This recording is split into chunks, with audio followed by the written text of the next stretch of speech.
The unseen gash in his soul.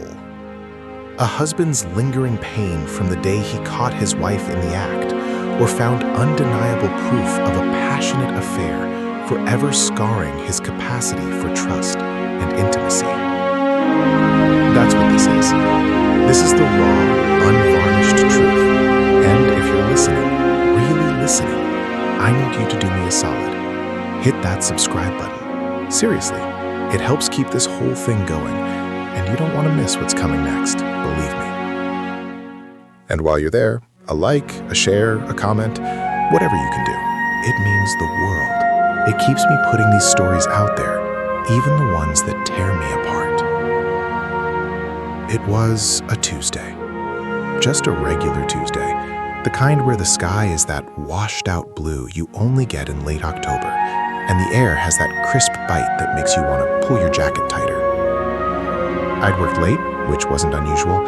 I managed a small marketing firm downtown, and sometimes the deadlines just snuck up on you. Sarah, my wife, she understood, or I thought she did. She was amazing, really. Smart, funny, beautiful.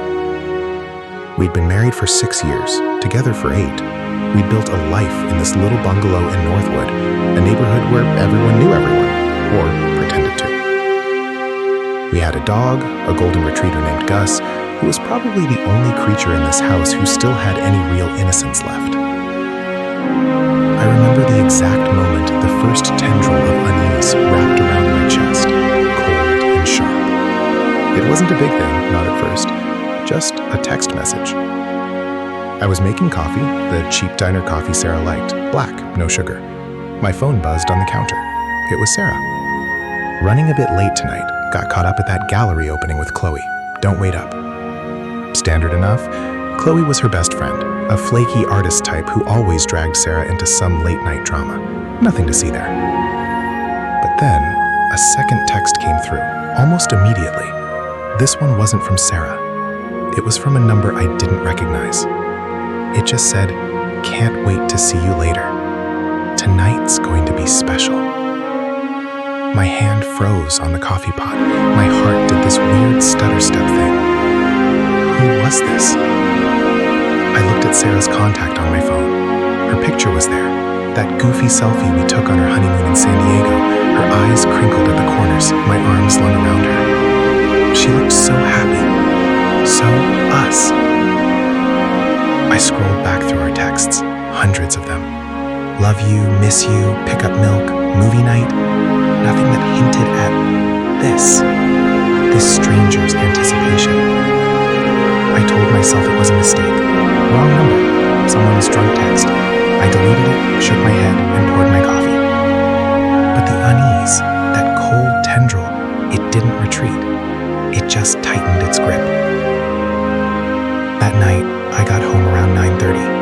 The house was quiet. Gus was asleep on his dog bed in the living room, a soft snore emanating from his furry chest. Sarah's car was in the driveway. She was home. I walked into the kitchen, put my briefcase down. "Hey, I'm back," I called out. My voice sounded a little too loud in the stillness. No answer. I went into the living room. Gus lifted his head, wagged his tail lazily, then settled back down. The TV was off. The house felt still. Too still. I walked down the hallway to our bedroom. The door was closed. That was odd. Sarah always left the bedroom door open when she was home, unless she was sleeping. I pushed the door open gently. The room was dark, lit only by the faint glow of the streetlights filtering through the blinds. Sarah was in bed, under the covers.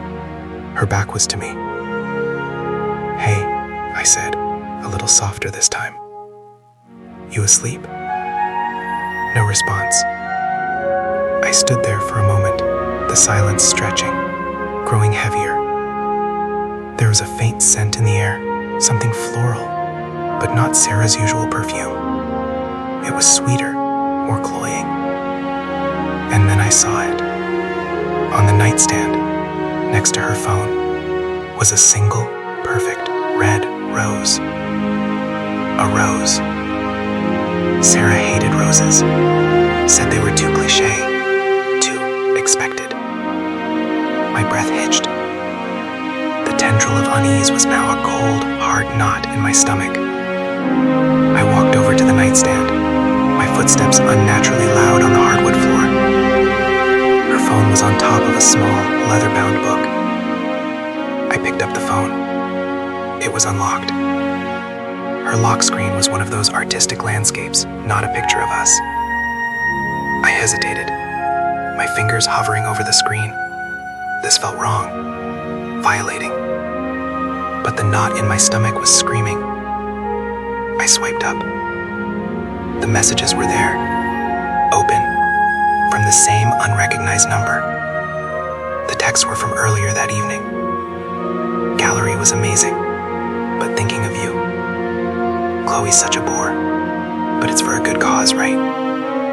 Seriously, I've been counting down the minutes, my place in an hour. Don't forget the rose, it's our signal. My hand started to shake. A rose. Our signal. My signal.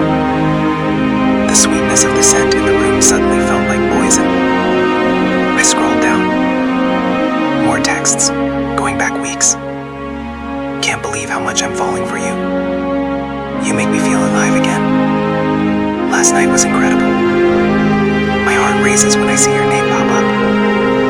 And then, a reply from Sarah, her words stark and clear on the screen. Mine too. I can't stop thinking about you either. The blood drained from my face. I stumbled back, my hand hitting the wall. The room seemed to tilt. I looked at Sarah, still lying there, her breathing even, her face hidden from me. Was she pretending to be asleep? Or was she truly lost in some dream, a dream that had nothing to do with me? The guilt I felt for snooping warred with the searing, white-hot pain that was ripping through me. I wanted to scream, to shake her awake, to demand an explanation. But I couldn't. My voice was trapped in my throat. I backed out of the room, closing the door softly behind me, as if I were leaving a crime scene.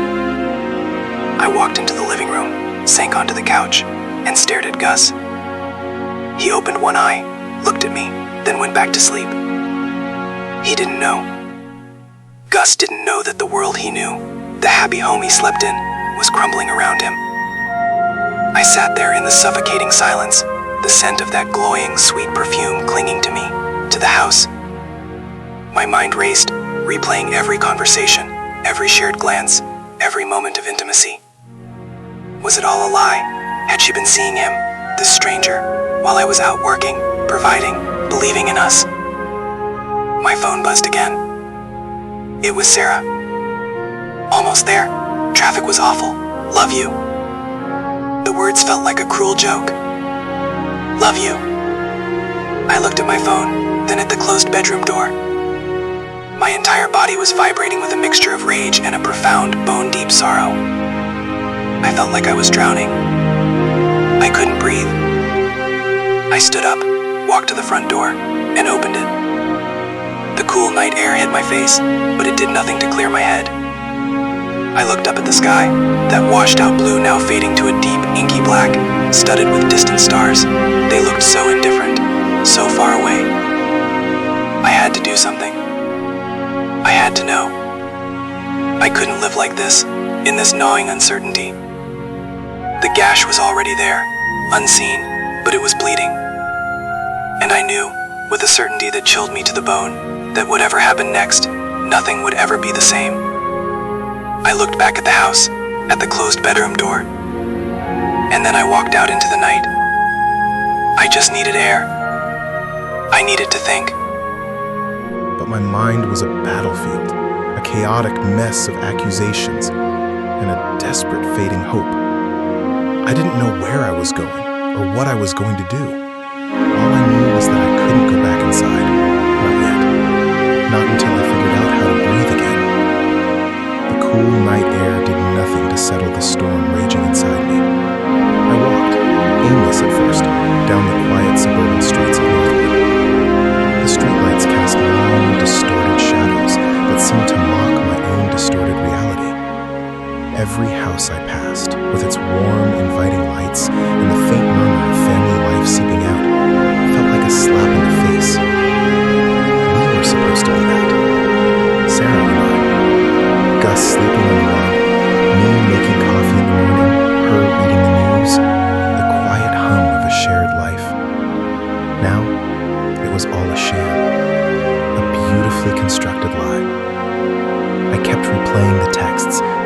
innocent words twisted into grotesque confessions. My heart races when I see your name pop up. Whose name? Mine? Or his? The sheer audacity of it, the casual deception, made my blood boil.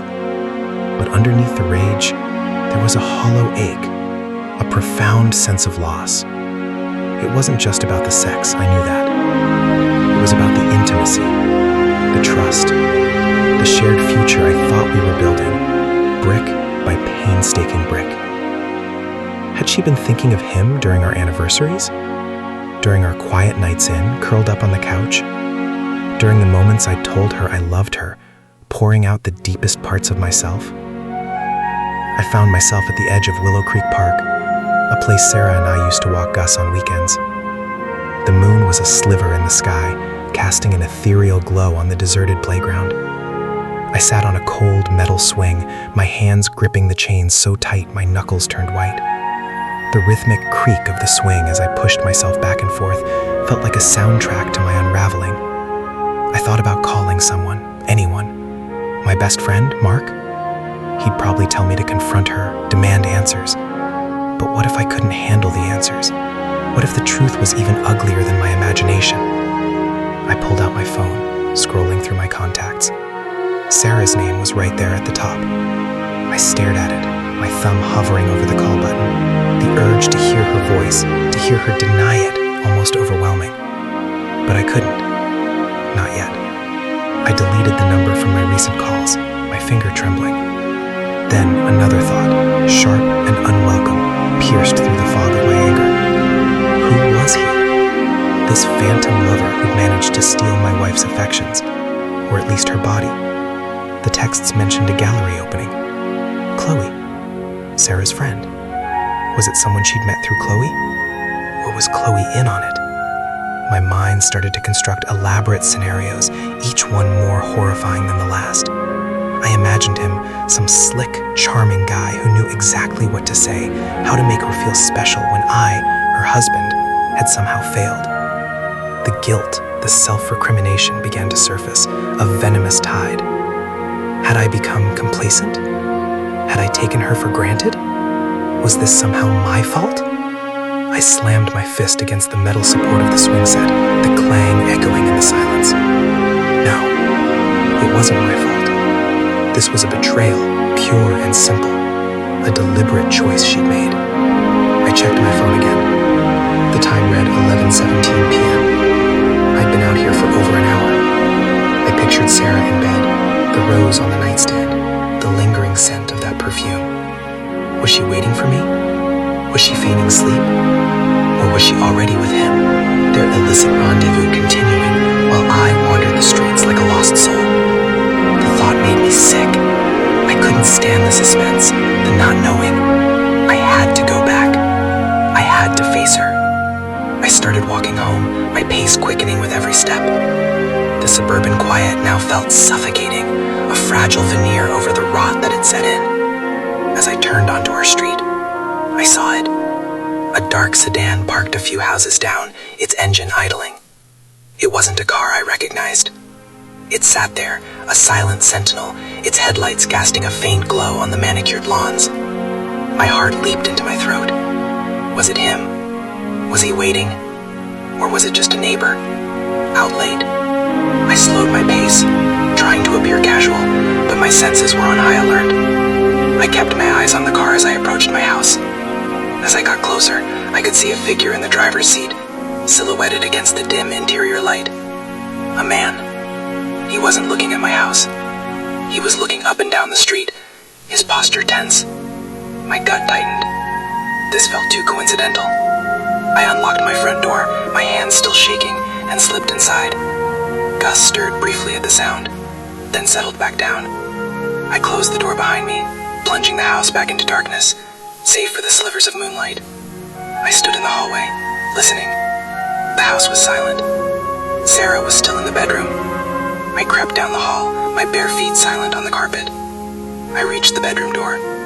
It was still closed. My heart hammered against my ribs. I took a deep breath, the scent of that perfume now a suffocating presence, and pushed the door open. Sarah was sitting up in bed, her back to me, illuminated by the faint glow from her phone. She was wearing a silk robe, the kind I bought her for her 3rd anniversary. She wasn't asleep. She was awake, and she was looking at her phone. She hadn't even heard me come in. I stood in the doorway, a ghost in my own home, and watched her. Her shoulders were hunched slightly, and her fingers were scrolling rapidly through something on the screen. I couldn't see what it was, but the intensity of her focus was palpable. "Sarah," I said, my voice raspy, barely a whisper. She jumped, startled, dropping her phone onto the duvet. The screen went dark. She spun around, her eyes wide with a fear that was instantly replaced by something else, a flicker of panic, followed by a forced calm. "Oh, honey," she said, her voice a little too high, too bright. "You're back. I must have dozed off." Her eyes darted around the room, avoiding mine. She smoothed down her robe, a nervous gesture. "I was just catching up on a few things," she added, gesturing vaguely towards the nightstand where her phone lay. I walked further into the room, my eyes fixed on her face, searching for any sign of remorse, any hint of the truth. But her expression was a carefully constructed mask. The rose was still there, a dark crimson bloom against the pale wood. "Catching up on what, Sarah?" I asked, my voice low and steady, devoid of the tremor that ran through my entire body. "On messages from someone who sent you roses." Her face went pale. Her carefully constructed mask began to crumble. Her eyes flickered towards the nightstand, then back to me, a hunted look in them. "What are you talking about?" she whispered, her voice trembling. "I saw the text, Sarah," I said, the words coming out with a cold finality. "The ones from the unknown number. The ones about counting down the minutes. The ones about your place. The ones about the rose." Her breath hitched. She opened her mouth to speak, but no sound came out. She looked utterly trapped. Her gaze dropped to her hands, which were now twisting the silk of her robe. I was just seeing a friend," she stammered, her voice barely audible. "Someone from work. A misunderstanding. A misunderstanding that involves secret rendezvous and roses," I scoffed, the sound harsh in the quiet room. "Sarah, I'm not an idiot." I saw the messages. My heart races when I see your name pop up. "Whose name, Sarah? Was it mine?" She flinched at the question. She looked up at me, her eyes glistening with unshed tears, but I couldn't tell if they were tears of guilt or self-pity. "It's not what you think," she pleaded, her voice cracking. "It's complicated." "Complicated?" My voice rose, the carefully controlled rage finally bubbling to the surface. "What's complicated about cheating on your husband? What's complicated about lying to me every single day?" I walked over to the nightstand, my hand reaching for the phone. I picked it up, the screen now dark. "Who is he, Sarah?" I demanded, my voice shaking. "Tell me his name. I want to know who you've been sharing your heart with." She recoiled as if I'd struck her.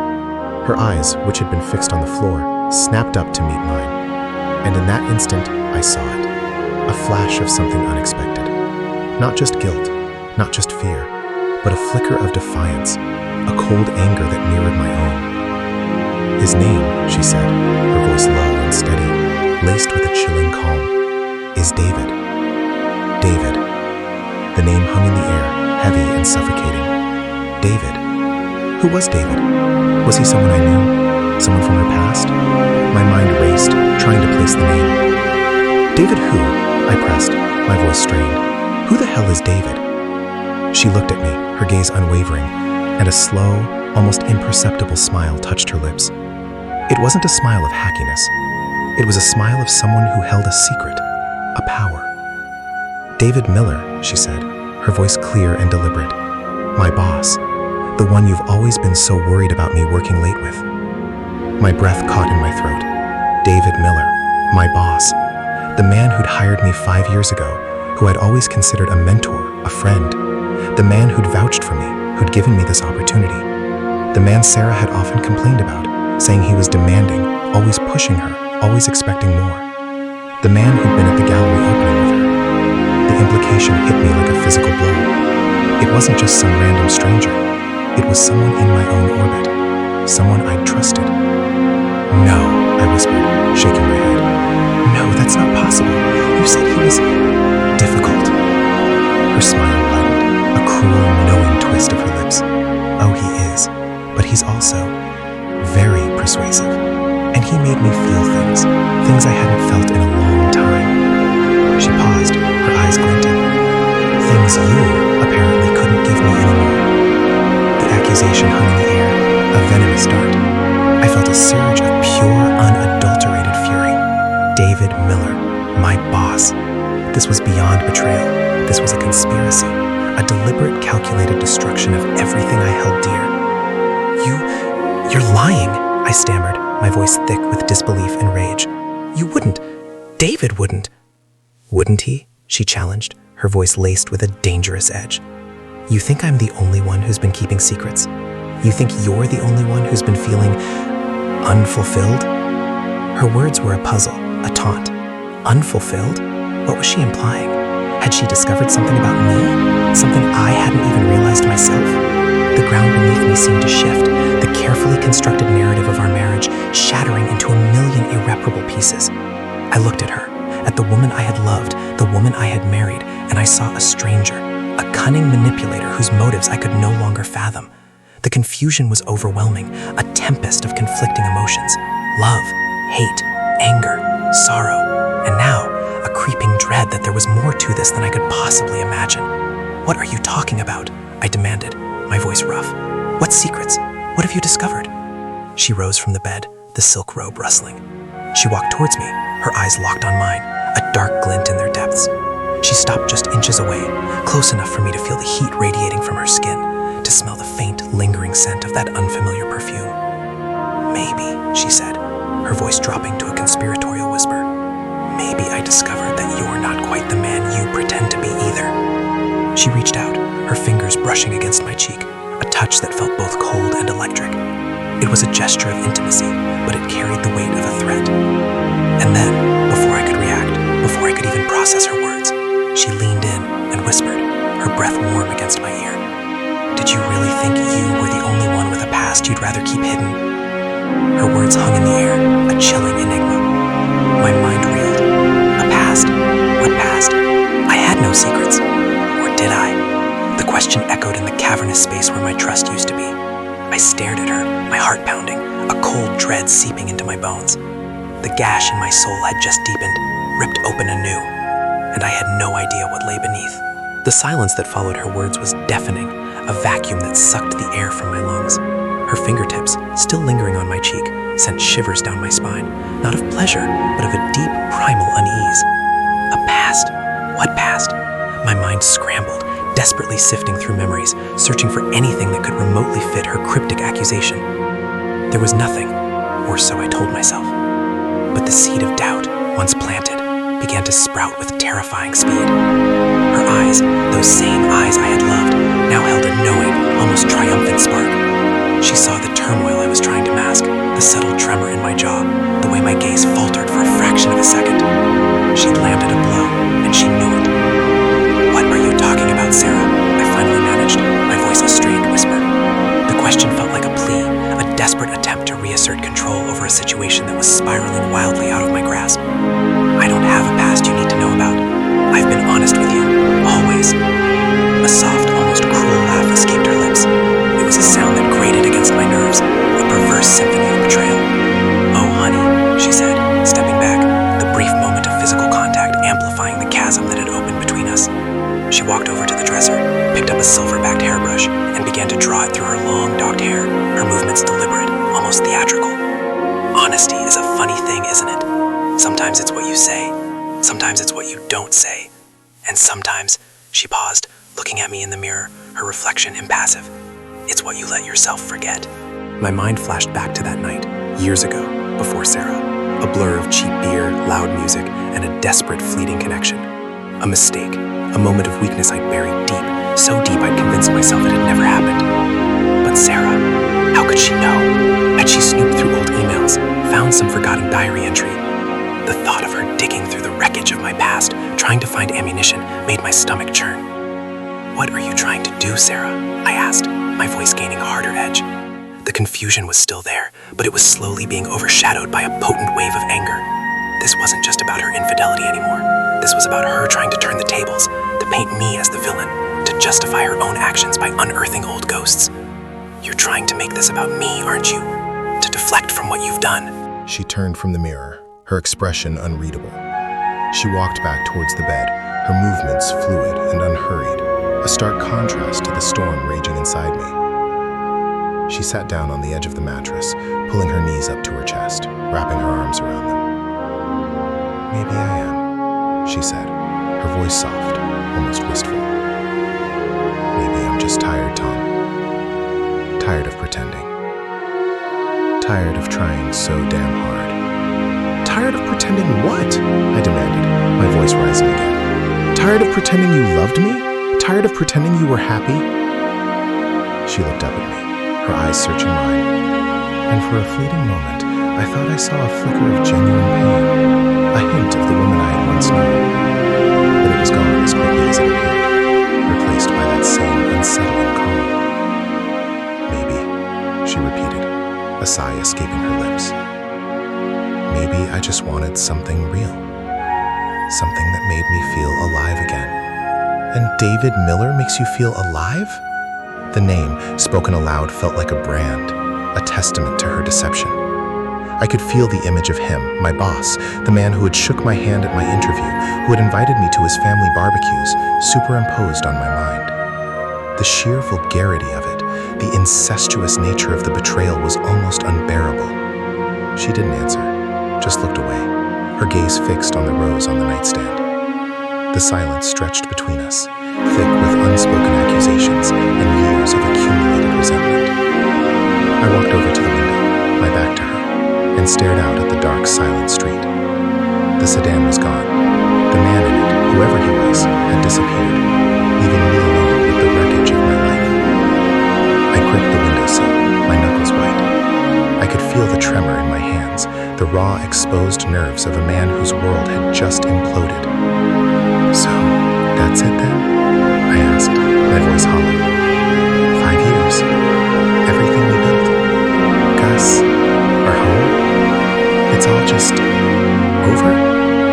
Because you wanted to feel alive?" She finally looked back at me, her expression one of weary resignation.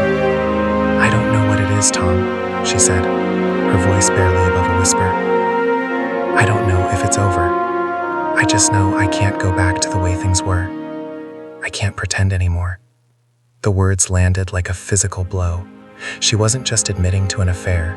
She was admitting to a fundamental disconnect, a chasm in her heart that I had failed to bridge. The self-recrimination that had gnawed at me earlier returned with a vengeance. Had I become so consumed by my own life, my career, my routines, that I had allowed this to happen? Had I stopped seeing her, truly seeing her for who she was, for what she needed? "And that past you're so sure I have?" I said, turning to face her again, my voice raw with emotion. "What is it, Sarah? Tell me. What is the secret you think I'm hiding?" She hesitated, her gaze flicking to the phone on the nightstand. It's not my business," she said, almost grudgingly. "But I saw it on your laptop, accidentally, a few months ago. An old email from a woman named Emily, about a child." My blood ran cold. Emily. The name hadn't crossed my mind in years. A forgotten chapter, a painful memory I had long since locked away. A child. A daughter. My daughter. A child I hadn't seen since she was a toddler. A child I'd never told Sarah about. The weight of that lie, the burden of that secret crashed down on me with crushing force. I had been so focused on protecting myself, on presenting this image of a stable, reliable husband and father, that I had built my entire new life on a foundation of deceit. You saw that?" I stammered, my voice catching in my throat. The carefully constructed wall of my denial crumbled around me. I felt exposed, vulnerable, every flaw and failing laid bare. She nodded slowly, her eyes reflecting a mixture of pity and something else, something akin to understanding. "Yes," she said softly, "I saw it, and I didn't know what to do. I didn't want to believe it.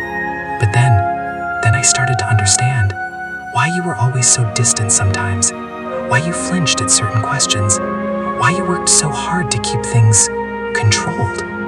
The irony was brutal, I had accused her of deception, of betrayal, while simultaneously harboring a secret that dwarfed hers in its potential for devastation. My past wasn't just a forgotten mistake, it was a living, breathing consequence, a daughter I had abandoned. I never wanted you to know, I whispered, the confession tumbling out of me, a torrent of shame and regret. It was a long time ago, before you. It was complicated. She was married, and it was messy. I didn't have the means. I didn't know how to be a father. I made a choice, a terrible choice. Tears welled up in my eyes, blurring Sarah's face. The anger had dissipated, replaced by a profound, soul-crushing sadness. I had become the very thing I despised, a man who ran from his responsibilities, who prioritized his own comfort over the well-being of another human being. Sarah got up and walked towards me, her gaze softening. She reached out and placed a hand on my arm, her touch gentle, tentative. "Tom," she said, her voice filled with a new kind of empathy. "I'm so sorry. I never knew." I pulled away, unable to bear her touch, her pity. The weight of my secret was too heavy to share, too shameful to confess. I looked at her, at the woman I had loved and betrayed in so many ways, and a new kind of understanding dawned. We were both broken. We had both made mistakes, hurt each other, hidden parts of ourselves. The carefully constructed facade of our perfect suburban life had shattered, revealing the messy, complicated, flawed humans beneath. "It's not about you, Sarah," I said, my voice rough, choked with emotion. "It's about me. It's always been about me. My fears, my insecurities, my cowardice." I looked down at my hands, the same hands that had signed legal documents, that had held her dog, that had once held another life in them. I need to fix this. I need to find her." She watched me, her expression a mixture of relief and apprehension. "Find her?" she repeated softly. "After all this time?" "I have to," I said, my voice firm, a new resolve hardening within me. The regret was still a raw wound, but beneath it, a flicker of purpose ignited. I owe her that much, and I owe myself that much. I looked at her, my gaze sweeping over her face, her form, the silk robe that felt like a symbol of the life we had shared, a life that was now irrevocably altered. "And us, Sarah, I don't know what this means for us. I can't pretend anymore either. Not about this, not about anything." The confession hung in the air, a fragile peace settling between us. It wasn't forgiveness, not yet. It wasn't reconciliation. It was simply truth, raw, painful, and necessary. I had broken her, I had broken myself. But in the ruins of our marriage, in the ashes of our deception, a new path was beginning to emerge. A path paved with the difficult, terrifying, but ultimately liberating weight of facing my past and whatever future it might hold. I turned and walked out of the bedroom, leaving Sarah in the quiet glow of the moonlight, the rose on the nightstand, a silent testament to the fragility of love and the enduring power of secrets. The storm inside me hadn't passed, but it had shifted, the lightning now focused on a single, long-delayed destination. I had to find my daughter, and in doing so, maybe, just maybe, I could find a sliver of redemption for myself. The night air outside was still cool, but it no longer felt like a mockery. It felt like a beginning.